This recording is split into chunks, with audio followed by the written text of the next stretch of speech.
Hello दोस्तों, कैसे हैं आप लोग। उम्मीद करते हैं आप लोग सही होंगे, ठीक होंगे। दोस्तों, हम लोग प्रकाश का अपवर्तन इसके पहले पढ़ रहे थे और प्रकाश के अपवर्तन में हम लोग पूर्ण आंतरिक परावर्तन तक पढ़ चुके थे। अब आज इसके आगे पढ़ाएंगे। दोस्तों, आप लोग लगातार रिवाइज करते रहिए, नोट्स तैयार करते रहिए, ताकि आप लोगों को एग्ज़ाम के टाइम में रिवीजन करने में कोई प्रॉब्लम ना हो। तो और एक चीज़ और बताना चाहते हैं आप लोगों को। मान लीजिए लॉकडाउन चल ही रहा है, पता नहीं कब तक खुलेगा कब तक नहीं, तो आप लोग इस उम्मीद में बिल्कुल मत बैठिए कि जब लॉकडाउन खुलेगा, हमारा स्कूल खुलेगा, तभी हम पढ़ेंगे, उसके पहले नहीं पढ़ेंगे।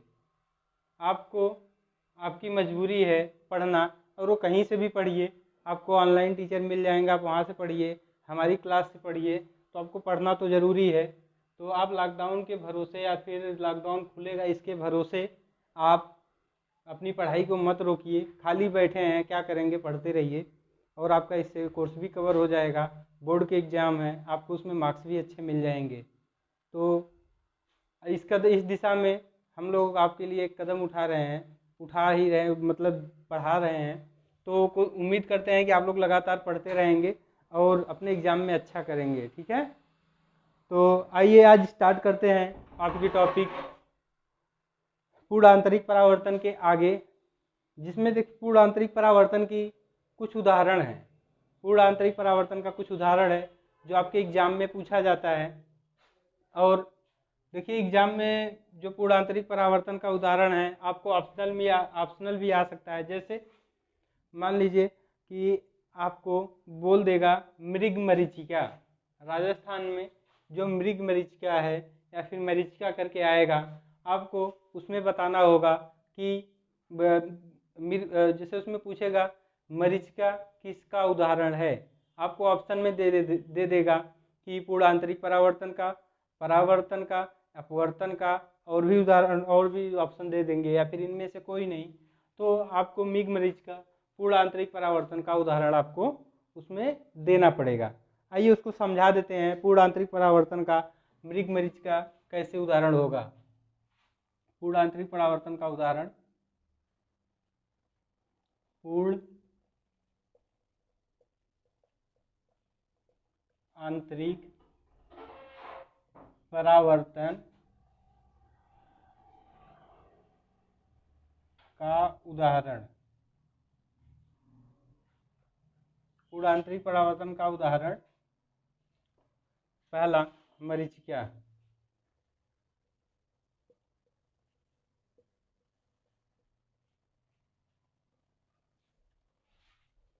दोस्तों, मरीचिका आपको रेगिस्तान में देखने को मिलेगा। रेगिस्तान में मरीचिका किसे कहा जाता है उसके बारे में बता रहे हैं। जैसे जानते हैं आप लोग, रेगिस्तान में जब गर्मी का मौसम आता है तो बहुत तेज धूप हो जाती है। तो धूप इतनी तेज हो जाती है, इतनी तेज हो जाती है कि जो वायुमंडल है, ये मान लीजिए आपकी पृथ्वी है, ये क्या है, आपकी पृथ्वी है, और ये पृथ्वी की प्रथम सतह है। इसके बाद ये ऊपर वाली सतह, जिसे जिसे धीरे धीरे आप ऊपर जाएंगे, जब ऊपर इधर से इधर बढ़ेंगे, तो ये क्या, यहाँ से आपको ये सघन माध्यम से ऊपर जाएंगे ऐसे धीरे। जैसे ये नीचे सघन माध्यम के, ये नीचे वाला तल सघन माध्यम की तरह व्यवहार करने लगता है, और ऊपर से अगर नीचे आएंगे तो विरल माध्यम से सघन माध्यम की तरह व्यवहार करने लगता है। तो विरल माध्यम से सघन माध्यम की तरह व्यवहार करने लगता है। अब देखिए, हम पूर्ण आंतरिक परावर्तन में पढ़े थे कि जब प्रकाश सघन माध्यम से, पूर्ण आंतरिक परावर्तन की शर्त में हम पढ़े थे, सघन माध्यम से अगर विरल माध्यम की ओर प्रकाश की किरण जा रही है, सघन माध्यम से विरल माध्यम की ओर अगर प्रकाश की किरण जा रही है, तो ये क्या करती है, कि अभिलंब से दूर हट जाती है, अभिलंब से दूर हट जाती है। कंडीशन यही थी कि सघन माध्यम से विरल माध्यम की ओर प्रकाश हमारा क्या करता है, जाना चाहिए। सघन माध्यम से विरल माध्यम की ओर प्रकाश जाना चाहिए। तो इसमें क्या होता है, मान लीजिए यहाँ से, सॉरी, ये हम जो बताए थे आपको, ऊपर सघन माध्यम की तरह व्यवहार करेगा, नीचे विरल माध्यम की तरह व्यवहार करेगा। तो प्रकाश की किरण अगर सघन माध्यम से विरल माध्यम की तरफ आ रही है तो क्या करती है कि ये अपने मार्ग से हट जाती है। मान लीजिए ये प्रकाश की किरण आ रही है, इसको जाना इधर है, तो ये क्या करती है, ये दूसरी साइड में निकल जाती है, दूसरे साइड में निकल जाती है। तो ये अपने ही माध्यम में वापस जाने की कोशिश कर लेती है। जैसे मान लीजिए ये है, अब इसको जाना इधर है, लेकिन पूर्ण आंतरिक परावर्तन के लिए कंडीशन जरूरी है कि ये प्रकाश जो क्रांतिक कोण है वो क्या होता है कि यहाँ से ऐसे ही वापस चला जाता है। ठीक है, तो प्रकाश जब यहाँ से आएगी इधर जाना चाहिए था, और जब ये यहाँ से विरल माध्यम है तो ये इसका कोण जो मतलब साइन सी 90 अंश से ज़्यादा जब होने लगता है तो इसी माध्यम में वापस चली जाती है। तो जो प्रतिबिंब हमको यहाँ पे ज़मीन पे यहाँ दिखना चाहिए था, वो प्रतिबिंब हमारा दिखने लगता है यहाँ पे, उससे दूर और उल्टा प्रतिबिंब देखने को मिलता है। तो यही क्या है, मेघमरीचिका। हमको भ्रम हो जाता है कि वहाँ पे जल है या फिर तालाब के किनारे हमको प्रतीत, जैसे अब यहाँ पे बहुत ज़्यादा उष्मा है, जैसे बहुत ज़्यादा धूप का जैसे प्रकाश बहुत ज़्यादा पड़ रहा है यहाँ पे, तो यहाँ पे हमको ये वाला पार्ट जो है, सड़क पे चलते रहेंगे तो यहाँ से देखेंगे तो यहाँ पानी दिखाई देगा, उसकी सतह पे पानी दिखाई देने लगता है, पानी की साइड। उसी तरह रेगिस्तान में भी हमको लगेगा कि कुछ दूर गए हैं तो वहाँ पे दिखाई देगा कि पानी ही पानी है। तो जब वहाँ पे जाएंगे तो पानी ही नहीं रहेगा, रेगिस्तान रहेगा, वहाँ की मिट्टी, जो वहाँ मिट्टी दिखाई देगी। ठीक है, यही है पूर्ण आंतरिक परावर्तन का उदाहरण मृग मरीचिका। अगर कोई आपसे पूछे कि पूर्ण आंतरिक परावर्तन का उदाहरण कौन सा है, तो आप सीधे सीधे बताइए, रेगिस्तान में जो है, जो मृग मरीचिका है उसका उदाहरण। मृग मरीचिका में सबसे पहली बात ये होती है कि उसमें प्रकाश, मान लीजिए पेड़ है, पेड़ का उल्टा प्रतिबिंब दिखाई देने लगता है। जैसे ये पेड़ है, ये मान लीजिए पेड़ है, इसका उल्टा प्रतिबिंब दिखाई देने लगता है। ठीक है, भ्रम हो जाता है कि उल्टा है, और तालाब के किनारे जैसे प्रतीत होता है या फिर नदी के किनारे जैसा प्रतीत होने लगता है। ठीक है, तो अब एक उदाहरण और है, हीरे का चमकना। हीरे का चमकना भी पूर्ण आंतरिक परावर्तन का उदाहरण है। ठीक है, अब पूर्ण आंतरिक परावर्तन से जो संबंधित टॉपिक था ये खत्म होता है। अब आगे का टॉपिक आइए स्टार्ट करते हैं। आगे का टॉपिक है प्रिज्म। सबसे इम्पोर्टेंट टॉपिक आप कह सकते हैं प्रिज्म।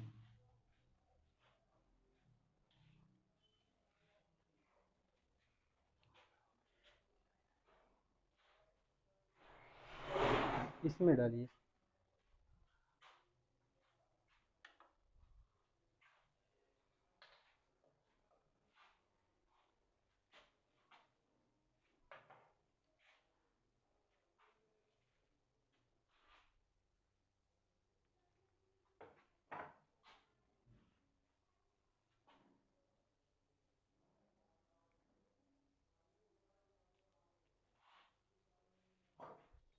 चलिए देखते हैं प्रिज्म।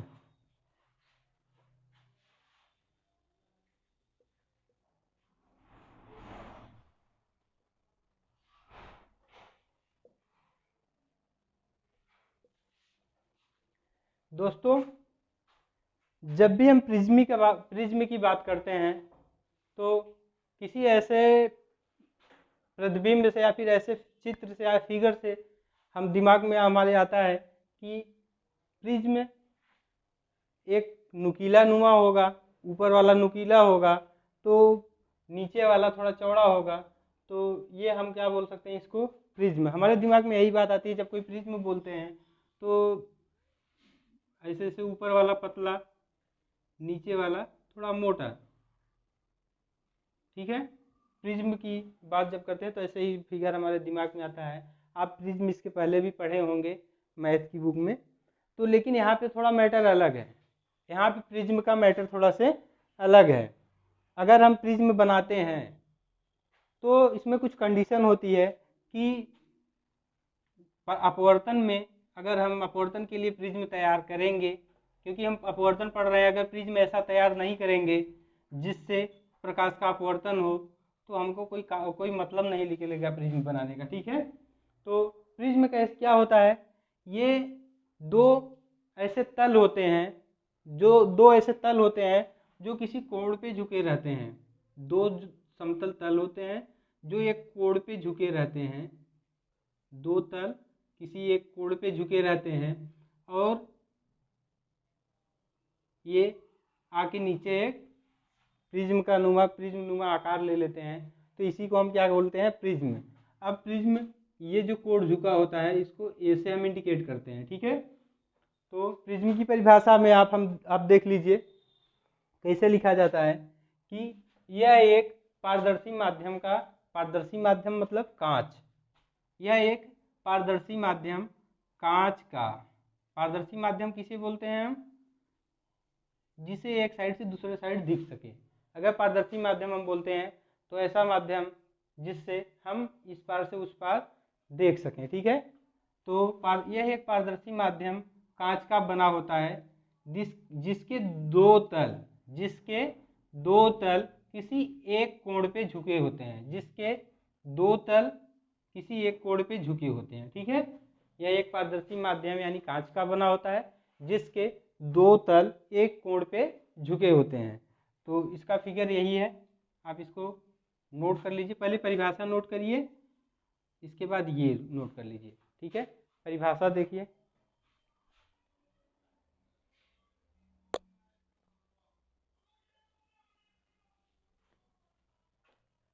देखिए परिभाषा, यह एक पारदर्शी माध्यम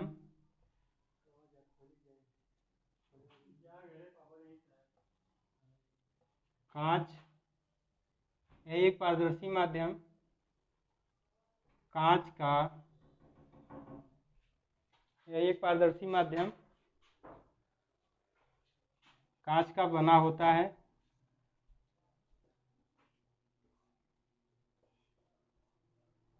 जिसके दो समतल पृष्ठ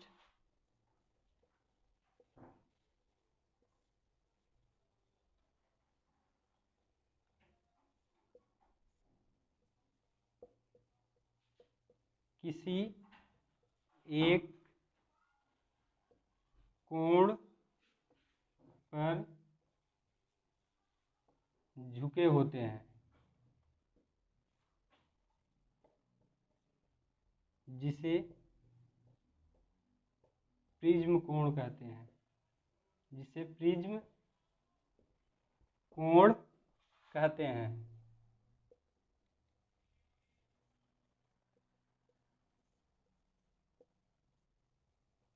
इसे ए से प्रदर्शित करते हैं।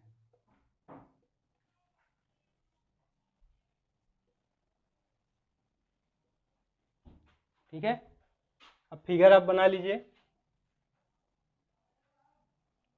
ये दो समतल पृष्ठ है, ये किसी एक कोण पे झुके होते हैं, यही है हमारा क्या, प्रिज्म। ठीक, इसको और सीधा करके आप बना सकते हैं।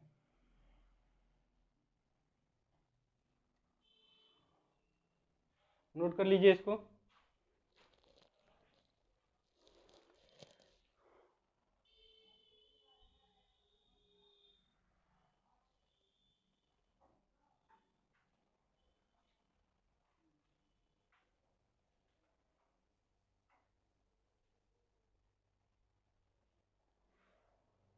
चलिए देखा जाए इसमें।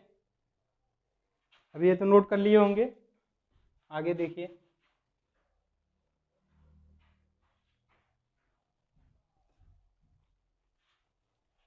देखिए प्रिज्म में दोस्तों दो तीन क्रियाएं होती हैं, उसको देख लेते हैं, एक बार समझ लेते हैं अच्छे से, फिर आगे बढ़ते हैं।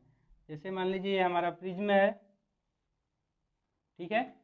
अब इसमें मान लीजिए किरण एक डालते हैं यहाँ से,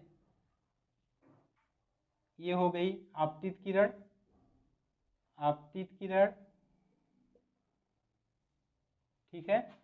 अब जब इसमें जाएगा, ये हमारा विरल माध्यम है, मान लीजिए ये हवा है ए, अब ये ग्लास है जी, फिर इधर क्या है एयर, ठीक है। अब इसको क्या मान लें, अभिलंब, इसको तल, इसको तल मान लेते हैं। और तल अगर मानते हैं तो ये एक हम अभिलंब डालेंगे, तल माने तो ये एक अभिलंब अगर डाला जाए यहाँ पे, तो ये क्या करती है, आप लोग नियम पढ़े होंगे, जब विरल माध्यम से सघन माध्यम में जाती है तो अभिलंब से दूर हट जाती है। विरल माध्यम से सघन माध्यम में अगर कोई प्रकाश किरण जाती है तो अभिलंब से दूर हट जाती है। तो अगर ये हमारा अभिलंब ऐसे पड़ा रहेगा तो अभिलंब से दूर हट जाती है, अभिलंब की ओर झुक जाती है, सॉरी अभिलंब की ओर झुक जाती है। तो अभिलंब की ओर जब झुकेगी तो ऐसे सीधे निकल जाएगी, ये सीधे जाएगी। अब फिर सघन माध्यम से विरल माध्यम में जा रही है, तो इसको अगर अभिलंब मानते हैं तो इससे दूर हट जाएगी, ये फिर इधर साइड चली जाएगी, ठीक है। ये आपतित किरण, परावर्तित किरण, परावर्तित किरण, और ये हमारा है निर्गत किरण।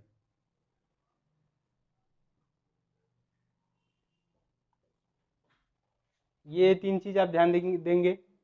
आपतित किरण हम डाले यहाँ से ग्लास में गया, इसके बाद ग्लास से फिर एयर में चला गया, ये तीन कंडीशन होती हैं, ठीक है। अब इसके आगे इस फिगर को आप लोग अपने कॉपी में बना लीजिए, आगे बहुत मदद करेगा। आइए विचलन कोण पढ़ा जाए। प्रिज्म में भी विचलन कोण क्या होता है, प्रिज्म का विचलन कोण, प्रिज्म का विचलन कोण, प्रिज्म का विचलन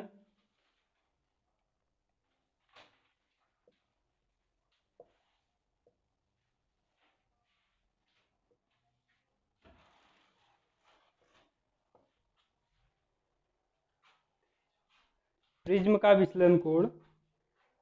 तो देखिए जब प्रकाश की किरण एक माध्यम से दूसरे माध्यम में जाती है तो उसमें जो, जैसे अपने मार्ग से जितना हट जाती है, अपने मार्ग से जितना हट जाती है वही हमारा क्या होता है, विचलन कोण। अपने मार्ग से जितना हटती है वही हमारा क्या हो जाता है, विचलन कोण, ठीक है। अब देखिए अभी आपको हम बताए थे, ये आपतित किरण और ये हमारा परावर्तित किरण, ये निर्गत किरण अपने मार्ग से जितना हट रही है, जैसे ये ऐसे जा रही है, इसको इधर जाना ऐसे सीधे चले जाना चाहिए था, लेकिन अपवर्तन की क्रियाओं से प्रभावित होके ये अपना मार्ग बदल दे रही है, ठीक है। तो अब देखिए यहाँ से इधर जा रही है, इसको ऐसे जाना चाहिए था लेकिन यहाँ से मुड़ के इधर चली आई, तो ये जो कोण बनता है,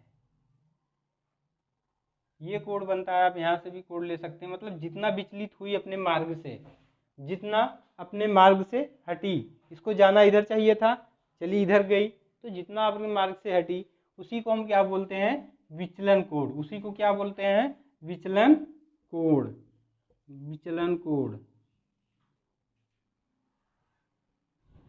और इसको हम लिखते हैं डेल्टा एम से, इसको लिखते हैं डेल्टा, ये हमारा डेल्टा का सिंबल है, डेल्टा एम से इसको लिखा जाता है, ठीक है।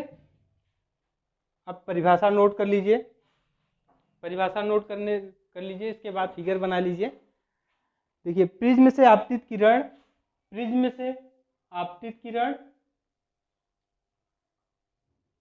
आपतित किरण और निर्गत किरण, प्रिज्म से आपतित किरण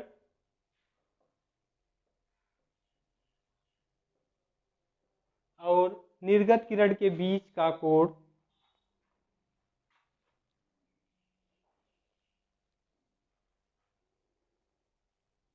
आपतित किरण और निर्गत किरण के बीच का कोण विचलन कोण होता है।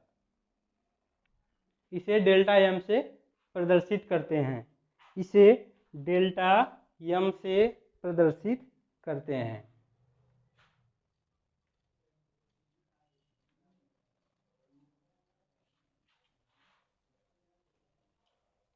इसे डेल्टा एम से प्रदर्शित करते हैं। अब आता है न्यूनतम विचलन कोण।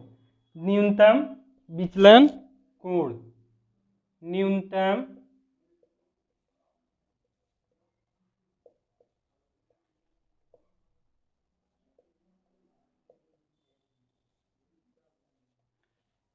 ये जो टॉपिक पढ़ाए जा रहे हैं आपको एक दूसरे से संबंधित टॉपिक हैं, तो इसीलिए मैं पहले प्रिज्म पढ़ाया, प्रिज्म कोण पढ़ाया, विचलन कोण पढ़ाया, अब न्यूनतम विचलन कोण पढ़ा रहे हैं। ठीक है, एक दूसरे में थोड़ा थोड़ा अंतर है, आप उस अंतर को जानते रहेंगे तो आप कभी भूलेंगे नहीं। तो ठीक है, देख लीजिए। देखिए इसमें इसकी परिभाषा नोट कर लीजिए, आप परिभाषा नोट कर लीजिए, इसके बाद हम इसको समझा देते हैं। प्रिज्म से आपतन कोण बढ़ाने से प्रिज्म का आपतन कोण बढ़ाने पर विचलन कोण घटता है। आपतन कोण बढ़ाने पे विचलन कोण घटता है, परंतु विचलन कोण एक न्यूनतम मान पर पहुंचकर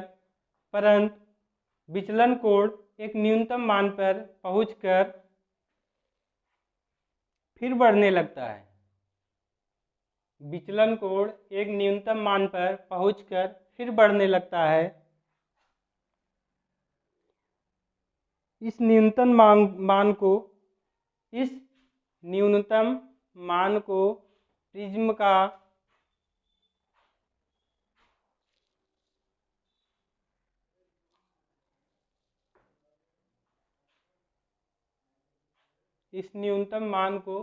का न्यूनतम विचलन कोण कहते हैं।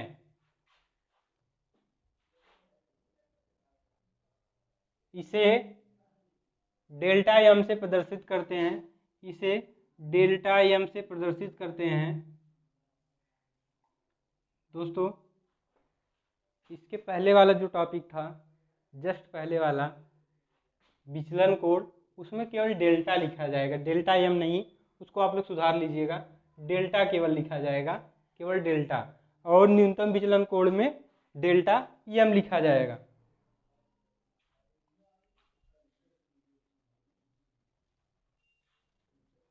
इसमें न्यूनतम विचलन कोण ये होता है, प्रिज्म का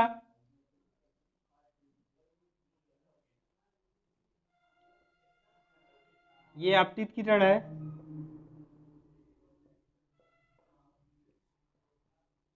आपतित किरण, इसके बाद निर्गत ये परावर्तित किरण और ये निर्गत किरण।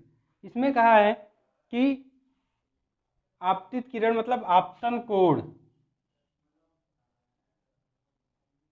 आपतन कोण क्या होता है, इसमें अपवर्तन कोण, जो आपतन कोण और आपतन कोण अगर बढ़ाएंगे तो अपवर्तन कोण घटेगा, आपतन कोण अगर बढ़ाएंगे तो अपवर्तन कोण घटेगा।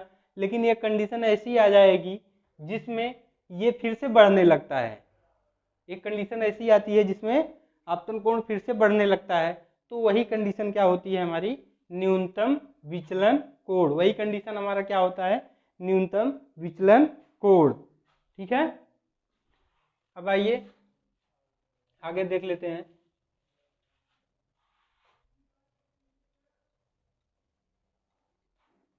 न्यूनतम विचलन कोण, न्यूनतम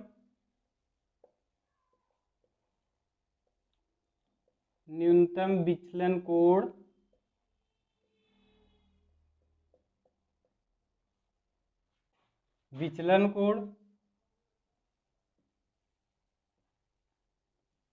विचलन कोण तथा अपवर्तनांक में संबंध, तथा अपवर्तनांक में संबंध।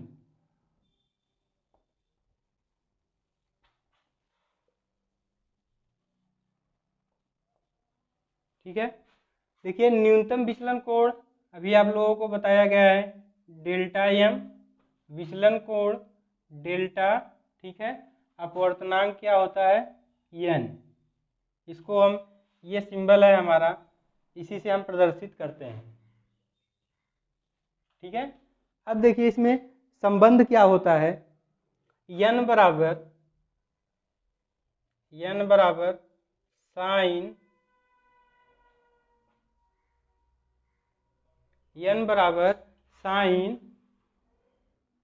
ए plus sign A plus delta M upon 2, इसके बाद साइन ए बाई 2, ठीक है। ये आपका फार्मूला हो गया, जिसमें ए जो है दोनों प्रिज्म के बीच बना कोण है। ये दो है, जिस प्रिज्म पे ये दोनों समतल पृष्ठ झुके होते हैं, ये वही क्या है हमारा कोण है, ठीक है। इस फार्मूले को याद कर लीजिए अच्छे से। एन अपवर्तनांक बराबर होता है sine A plus delta M upon 2 upon sine A by 2, ठीक है। आप इसको नोट कर लीजिए।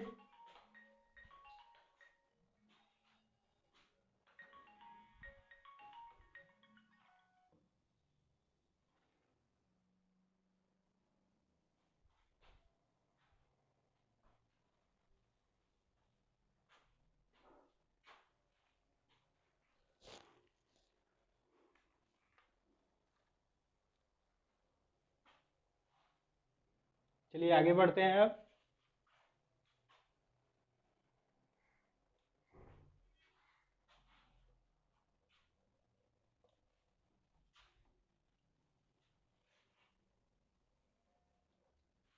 ठीक है, तो वर्ण विक्षेपण तथा स्पेक्ट्रम।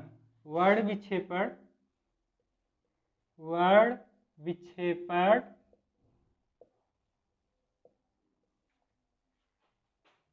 तथा या स्पेक्ट्रम।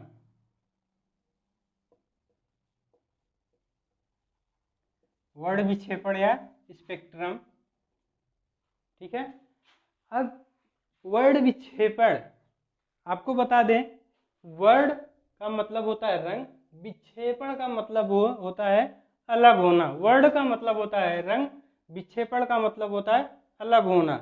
और जो स्पेक्ट्रम है ये एक पट्टी है, पट्टी से इसका मतलब निकालते हैं स्पेक्ट्रम जिसे बोला जाए, ठीक है। तो अब इसको आइए पढ़ लेते हैं। वर्ण विक्षेपण क्या है? प्रकाश जब अपने घटक रंगों में, यानी जो जिसमें प्रकाश आप समझते हैं, जैसे वाइट कलर का प्रकाश होता है, उसमें 7 कलर होते हैं। जब प्रकाश अपने घटक रंगों में विभक्त होने लगता है तो उसी क्रिया को हम क्या बोलते हैं? वर्ण विक्षेपण। जब प्रकाश प्रिज्म पे पड़ता है, जब प्रकाश प्रिज्म पे पड़ता है तो अपने घटक रंगों में विभक्त हो जाता है, और यही क्रिया हमारा क्या है? वर्ण विक्षेपण, ठीक है। और प्रकाश का अपने घटक रंगों में विभक्त होना ही स्पेक्ट्रम कहलाता है। चलिए लिख लेते हैं इसको। जब प्रकाश की किरण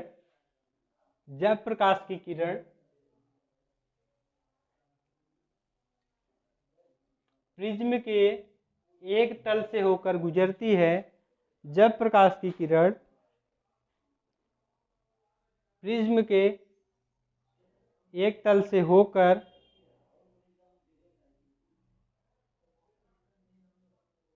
गुजरती है तो दूसरे तल की ओर एक 7 रंगों की पट्टी दिखाई देती है।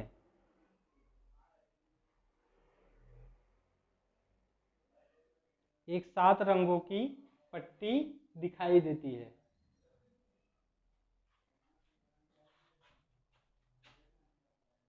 एक, दो, तीन, 4, 5, 6, 7,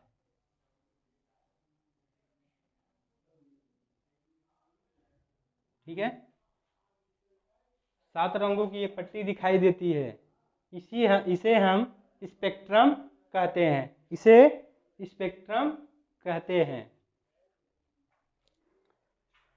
पैराग्राफ चेंज कर लीजिए। प्रकाश का इन 7 रंगों में विभक्त होना, प्रकाश का 7 रंगों में विभक्त होना वर्ण विक्षेपण कहलाता है। प्रकाश का 7 रंगों में विभक्त होना वर्ण विक्षेपण कहलाता है।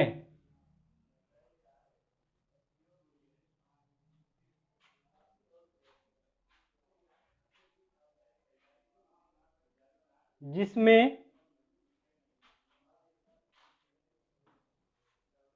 लाल रंग सबसे ऊपर, जिसमें लाल रंग सबसे ऊपर, बैंगनी रंग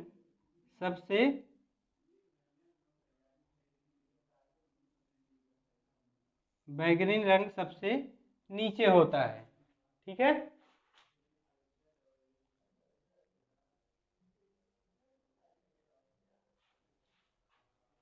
फिगर बना लीजिए।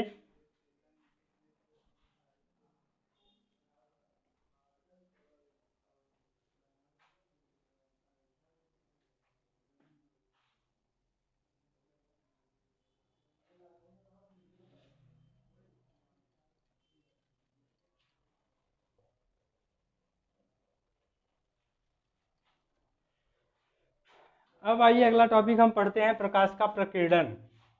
प्रकाश का प्रकीर्णन, प्रकाश का प्रकीर्णन।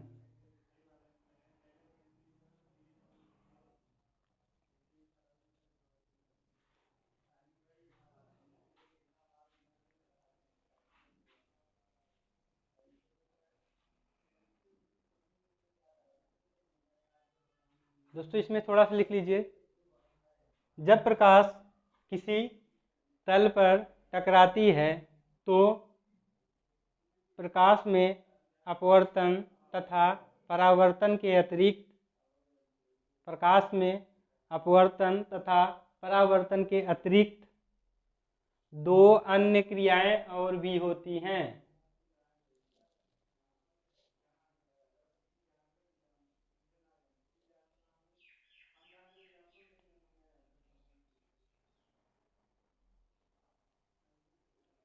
प्रकाश, जिसमें पहला है प्रकाश का विसरण, प्रकाश का विसरण,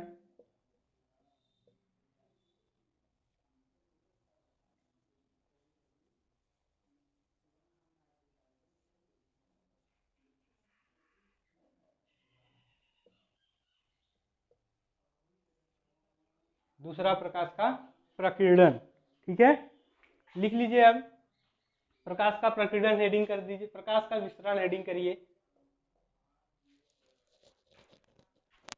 प्रकाश की किरण जब किसी तल पे पड़ती है, प्रकाश की किरण जब किसी तल पर पड़ती है तो ये 2 प्रकार की क्रियाएं करती है।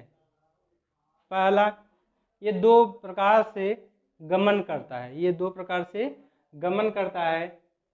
पहला नियमित, इसमें 2 प्रकार का परावर्तन होता है। पहला नियमित परावर्तन, दूसरा अनियमित परावर्तन। नियमित परावर्तन, अनियमित परावर्तन।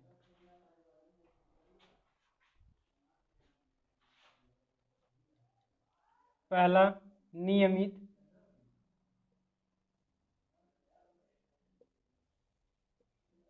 नियमित परावर्तन,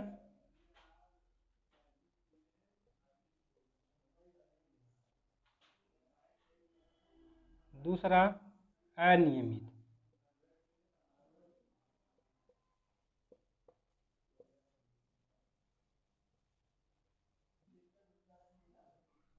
नियमित परावर्तन, अनियमित परावर्तन। नियमित परावर्तन किसी ऐसे तल पे होता है जो चिकना हो, जैसे कांच का तल, जैसे कांच का तल। नियमित परावर्तन किसी ऐसे तल पे होता है जो चिकना हो, जैसे कांच का तल। ठीक है, उसे नियमित परावर्तन के रूप में लेते हैं। और दूसरा क्या है, अनियमित परावर्तन। यह किसी ऐसे तल पे होता है जो खुरदरा होता है, जिसमें प्रकाश पड़ता है, थोड़ा इधर जाता है, थोड़ा मतलब बिखर जाता है, थोड़ा बहुत भाग जा पाता है, वही होता है अनियमित परावर्तन। मतलब उसमें कोई ये मोशन नहीं होता कि लगातार होता रहे परावर्तन, जैसे कांच में होता है। ठीक है, ये अनियमित परावर्तन के अंतर्गत आता है। और इसी अनियमित परावर्तन को क्या बोलते हैं हम, प्रकाश का विसरण। ये अनियमित परावर्तन, ये क्या होता है हमारा, प्रकाश का विसरण। ठीक है, अनियमित परावर्तन प्रकाश का विसरण हो गया। ठीक है, अब प्रकाश का प्रकीर्णन। प्रकाश का प्रकीर्णन,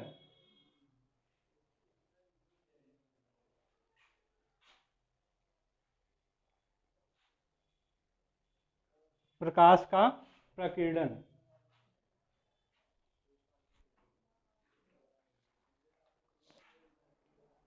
प्रकाश के प्रकीर्णन के लिए दोस्तों आपको एक एग्जाम्पल दिया जा रहा है, जिसमें आकाश का नीला होना दिखाई देता है। आकाश का नीला होना।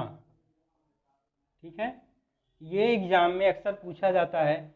आपको प्रकीर्णन में इसी से आपको परिभाषा समझ में आ जाएगा। ठीक है, प्रकाश का प्रकीर्णन क्या होता है, जब ये समझाएंगे तो आपको वो समझ में जरूर आएगा। ठीक है, जैसे प्रकाश जब सूर्य से निकलता है, ये मान लीजिए हमारा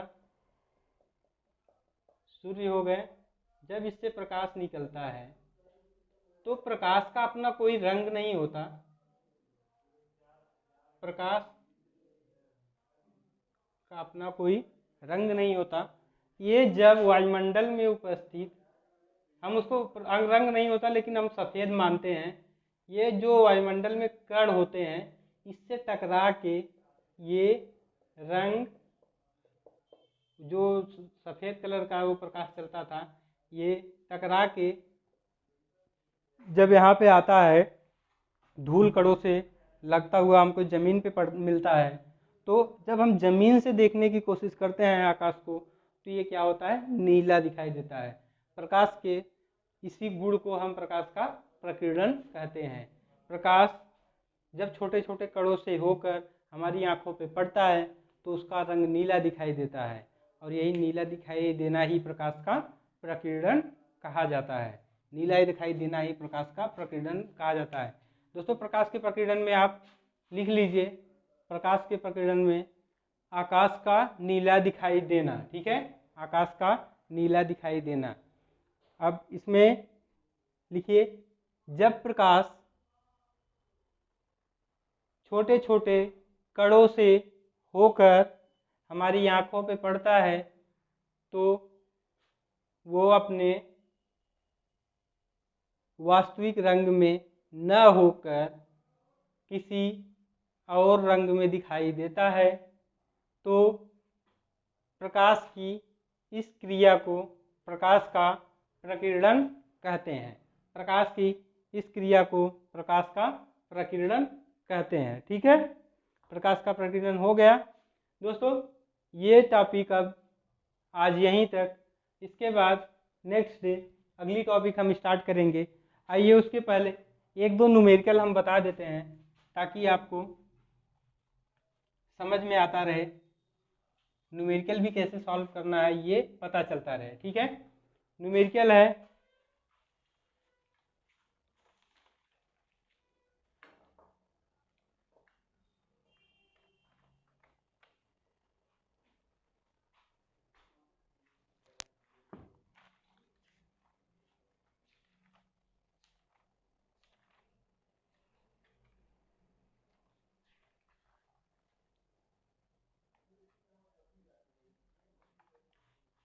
लिखिए दोस्तों, यदि प्रिज्म का कोण 60 अंश तथा न्यूनतम विचलन कोण 36 अंश हो तो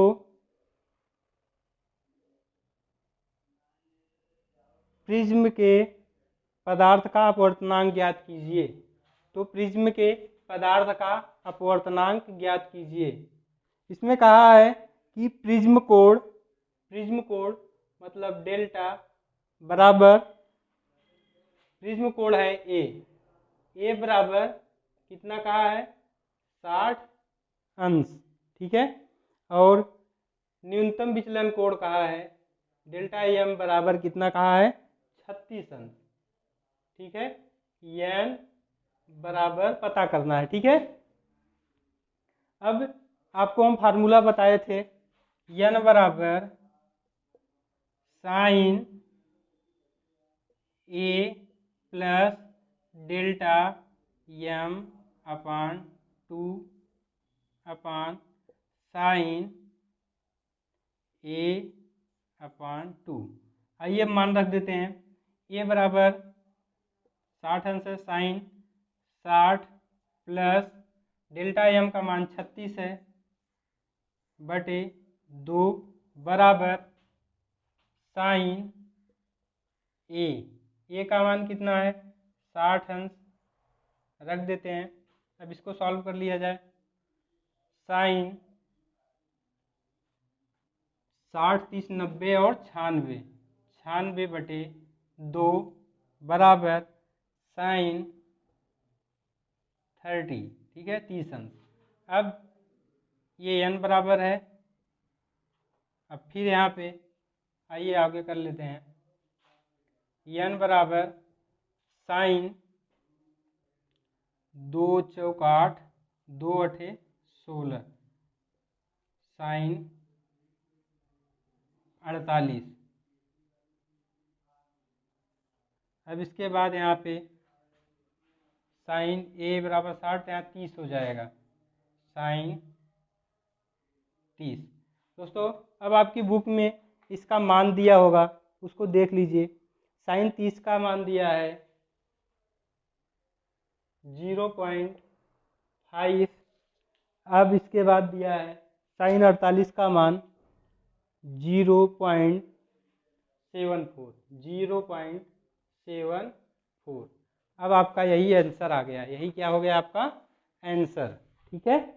n बराबर आ जाएगा। अब इसको काट के छोटा कर सकते हैं अपने हिसाब से, लेकिन आपको हम यहीं तक छोड़ रहे हैं, ठीक है। अपवर्तनांक हमारा ये आ गया, नोट कर लीजिए। पहले ये फिर इसके बाद इधर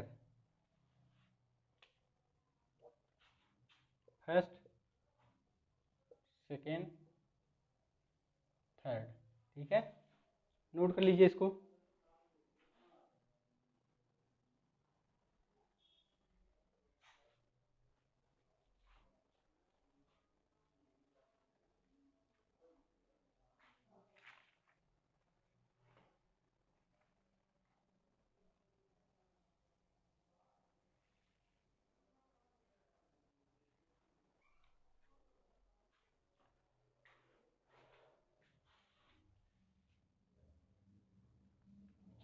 एक क्वेश्चन और लिखिए। एक पदार्थ का अपवर्तनांक 0, एक पदार्थ का अपवर्तनांक 2.0 है, तो इसका क्रांतिक कोण ज्ञात कीजिए। दोस्तों इसके पहले बता चुके थे हम फार्मूला में। फार्मूला था हमारा अपवर्तनांक और क्रांतिक कोण में संबंध था 1/sin c, ठीक है। अपवर्तनांक और क्रांतिक कोण में संबंध था 1/sin c। तो इसमें इस क्वेश्चन में दिया है अपवर्तनांक हमारा कितना दिया है 2.0, तो हमको पूछ रहा है क्रांतिक कोण क्या होना चाहिए, ठीक है। क्रांतिक कोण क्या होना चाहिए, तो आइए हम इसको बदल लेते हैं। हमको क्रांतिक कोण पूछा है तो साइन सी बराबर ये नीचे आ जाएगा 1/n। अगर 1/n नीचे आ रहा है तो साइन सी बराबर क्या होगा 1/2। तो इधर साइन सी है। अब ये साइन, यहाँ पे साइन 1/2 कितने अंश का मान है 30। साइन सी बराबर साइन 30, तो सी का मान आ जाएगा हमारा 30।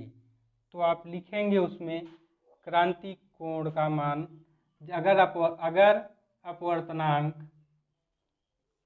2.0 है तो क्रांति कोण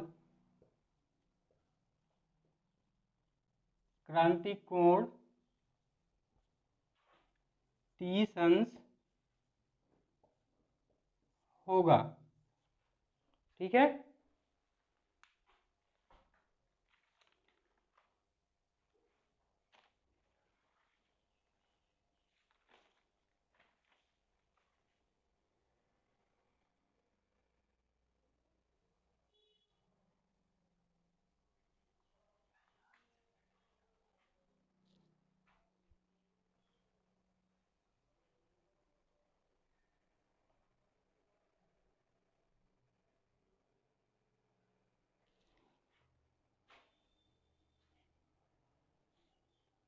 दोस्तों नोट कर लीजिए इसको।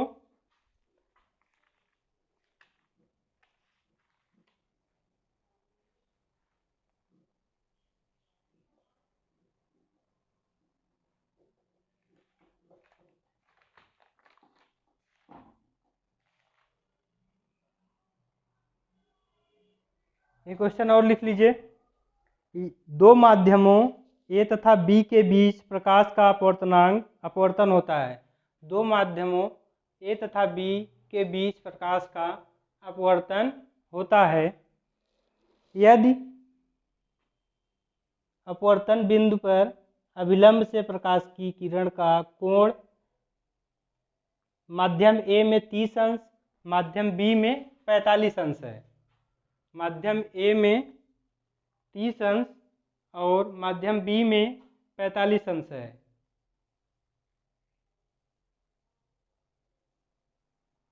तो ए के सापेक्ष बी का अपवर्तनांक निकालिए। ए के सापेक्ष बी का अपवर्तनांक निकालिए। ए के सापेक्ष बी का अपवर्तनांक निकालना है हमको। ए बराबर दिया गया है इसमें 30, बी बराबर दिया गया है 45। बी बराबर कितना है 45। यहाँ पे हो जाएगा साइन आई या फिर साइन ए अपान साइन बी। तो साइन ए का मान 30, साइन बी का मान 45।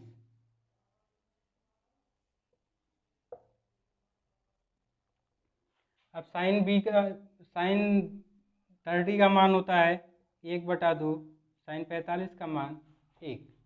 ठीक है,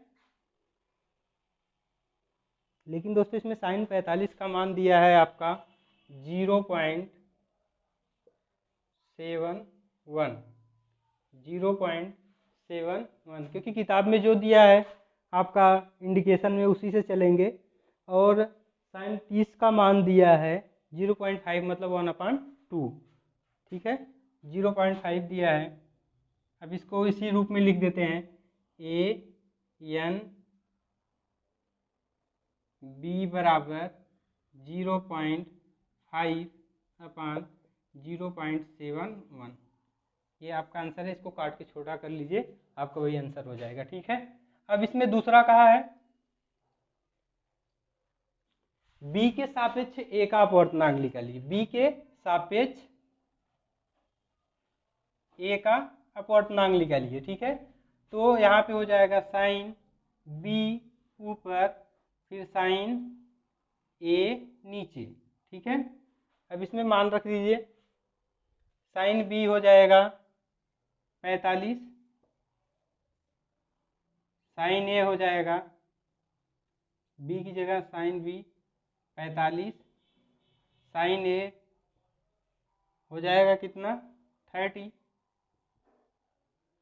अब बी एन ए बराबर साइन 30 का मान हो जाएगा।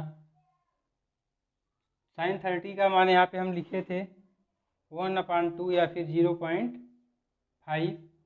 ठीक है, और यहाँ पे साइन 45 का मान 0.7 7 1, इसके बाद साइन 30 का मान हो जाएगा 0.5। इन दोनों को काट दीजिए, आपका आंसर आ जाएगा।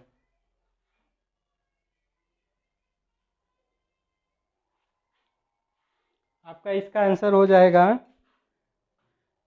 0.707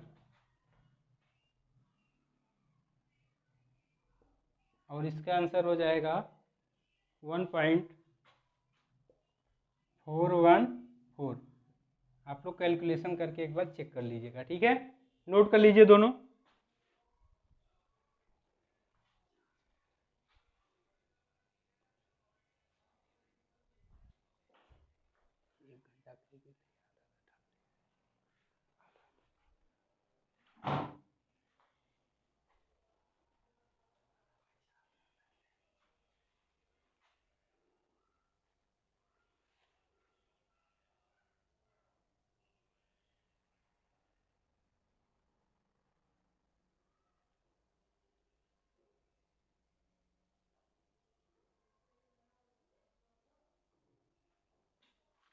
एक क्वेश्चन लिख लीजिए दोस्तों। और यदि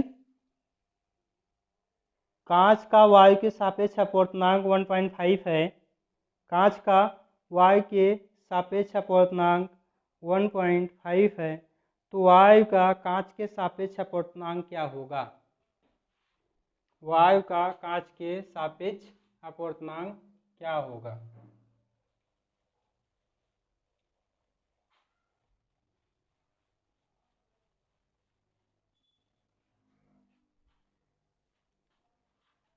क्वेश्चन है कि कांच का वायु के सापेक्ष अपवर्तनांक 1.5 है, तो वायु का कांच के सापेक्ष अपवर्तनांक क्या होगा?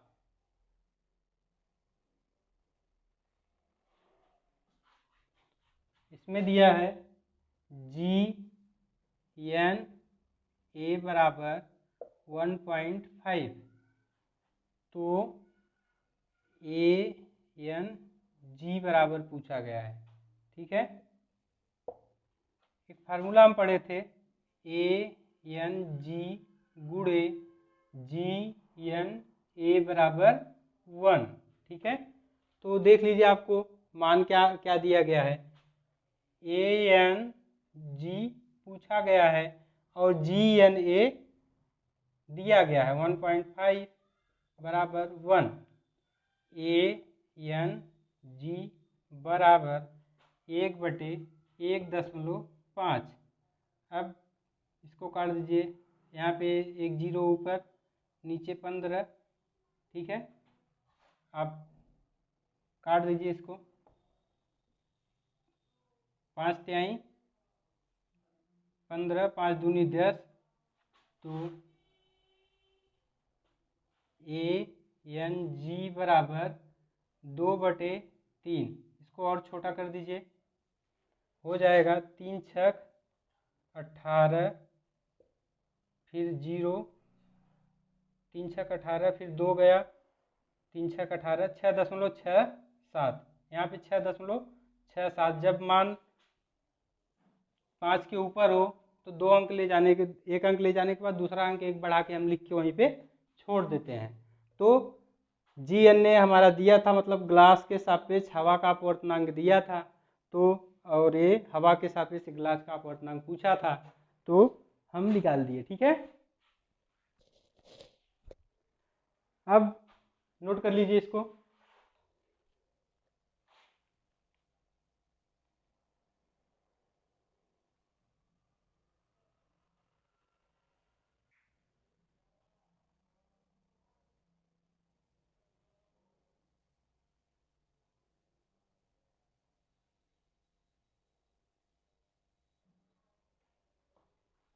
दोस्तों, एक क्वेश्चन का जवाब दीजिए। प्रकाश का वह कौन सा गुण है जिसके कारण आकाश हमको नीला दिखाई देता है? प्रकाश का वह कौन सा गुण है जिसके कारण आकाश नीला दिखाई देता है? अभी जस्ट पढ़ाए थे।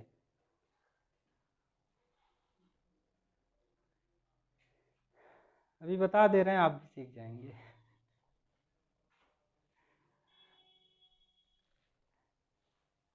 तो आप इसका आंसर कमेंट बॉक्स में दीजिए, ठीक है। किसके कारण प्रकाश का रंग नीला दिखाई देता है।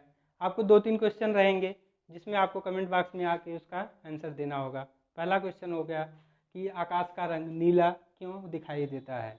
आप विस्तार से लिखिए कमेंट बॉक्स में, ठीक है। आकाश का रंग नीला क्यों दिखाई देता है, इसको नोट कर लीजिए और कमेंट बॉक्स में आके कमेंट करिए, ठीक है, क्योंकि इसके पहले हम पढ़ा चुके हैं। और आपको दूसरा क्वेश्चन क्या करना है, दूसरा क्वेश्चन आपको बताना है कि प्रकाश के जब प्रकाश किसी प्रिज्म से टकराता है, जब प्रकाश किसी प्रिज्म से टकराता है तो कितने रंगों में विभक्त होता है। जब प्रकाश किसी प्रिज्म से टकराता है तो कितने रंगों में विभक्त होता है, ठीक है।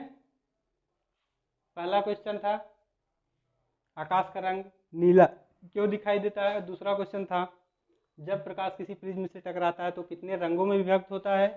अगला क्वेश्चन जब प्रकाश किसी प्रिज्म से टकराता है तो सबसे ऊपर कौन सा रंग होता है। फिर चौथा क्वेश्चन जब प्रकाश किसी प्रिज्म से टकराता है तो सबसे नीचे कौन सा रंग होता है। दोस्तों उम्मीद करते हैं कि आपको ये टॉपिक समझ में आया होगा। जितने क्वेश्चन दिए हैं आप कमेंट बॉक्स में आके कमेंट करिए और कोशिश करिए कि पूरा एक्सप्लेनेशन के साथ उसका आंसर दें, ठीक है। अब आप लगातार हमारे साथ इसी तरह बने रहिए। तो मिलते हैं आपसे हम नेक्स्ट वीडियो में। तब तक आप हमारे वीडियो को लाइक करिए, सब्सक्राइब करिए और शेयर करते रहिए और कमेंट बॉक्स में आके अपना विचार ज़रूर दें। बहुत बहुत धन्यवाद।